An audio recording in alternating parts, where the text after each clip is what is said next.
What's up, everybody? So I know it's been a few days, and I know I got distracted, and I'm sorry, but I'm excited. I'm excited because I'm able to use this camera at 60 frames per second, so hopefully this video looks awesome. And if it doesn't look awesome, totally not my fault. But if it does look awesome, there's a way that you can give me feedback. Or even if it doesn't look awesome, there's a way you can give me feedback. We're going to talk about how to deliver specific behavioral and objective feedback to help someone improve while also not sounding like a jerk. Because it is really easy sometimes while we're giving feedback to be perceived as rude or being a jerk. We don't want that. So, to start, we talked about last time how to accept feedback. You need to be able to start accepting feedback and applying feedback to be effective at delivering feedback. The goal of delivering feedback is not to belittle someone, it's not to put them down, it's not to make them lesser than you. The goal of delivering feedback is to allow them the opportunity to improve. It's to say, hey, I care about you enough that I want to see you be better. Here is my opinion of how you could do that. The hardest part with giving feedback is the relationship you have with the person you're giving feedback to. If you don't have any sort of relationship with that person and you come at them and start giving them feedback, this is kind of how they're going to be. They're not I can't hear any I hear the sound of blood in my ears. That's what I'm hearing, not your feedback. Just saying.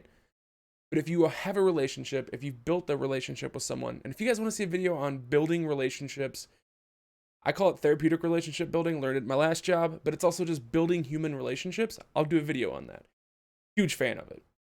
But if you're really wanting your feedback to have importance and to matter, you have to be able to build that relationship to deliver it initially. Think of it this way. If someone you knew on the street that was a complete stranger walked up to you and tried to give you something, what would you do? Me, I would take it because I'm like, oh, free stuff. Yes. Most people aren't me. Most people would be like, no, go away, and run away. Y'all know I ain't running away. But if it's someone you know comes up on the street, you're going to be more receptive. That's how I put it. Get to know the people that you're trying to communicate with. So you have the relationship and you look at them. We're going to talk about being specific. When it comes to feedback, if you look at someone and go, hey, you suck, or hey, you did great, it's a nice thing to say or a rude thing to say, but it doesn't give them feedback. It lets them know a little of what you think, but it doesn't tell them what it is you actually think. If instead I was like, you really sucked at maintaining eye contact during this conversation. Looking at you, camera, you're moving a lot. And it's me, I'm moving. Or I can say, camera, you have done a great job at being able to keep me in focus, and you've done a phenomenal job of being able to maintain a visual view of me. Thank you. See how much better that is than you suck or you're great? Be specific. The other thing you want to do is be behavioral. When you're giving someone feedback, most of the time, you're not talking about who they are. You're talking about what they're doing. So for me, I struggle at keeping things organized. Hardcore struggle at it. So when my wife is helping me learn how to be an adult, it's more so when I'm struggling to keep things clean, she can come to me and instead of saying like, you're a bad person because you don't know that clothes go here and instead they go on the floor. You're a bad person. Instead, she's like, hey, it would be really helpful if when you put your clothes up, you put them in the laundry basket. That's constructive feedback. I heard her. She didn't attack me. She didn't belittle me.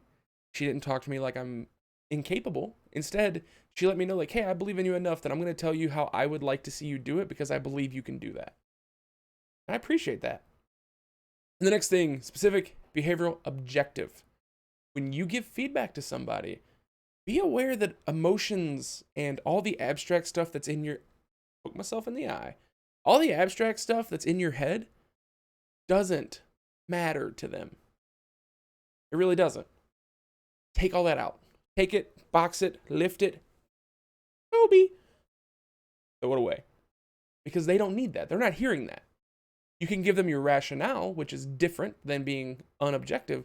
But when you're being objective, you're giving a feedback without putting your bias into it. So if I am really mad at someone, let's say someone has just made me so mad on Twitter and I'm unhappy with them, but I'm like, I'm angry. If I was going to stay effective at delivering feedback, when I gave them feedback, my anger wouldn't matter. It doesn't invalidate your feelings, but your feelings don't have an impact on the feedback because you're staying objective. That is how it's better received from someone else. I know if someone comes to me with feedback and they come to me and they're really rude about it, or they're like they're in their feelings and it's not presented well, I probably don't listen as much.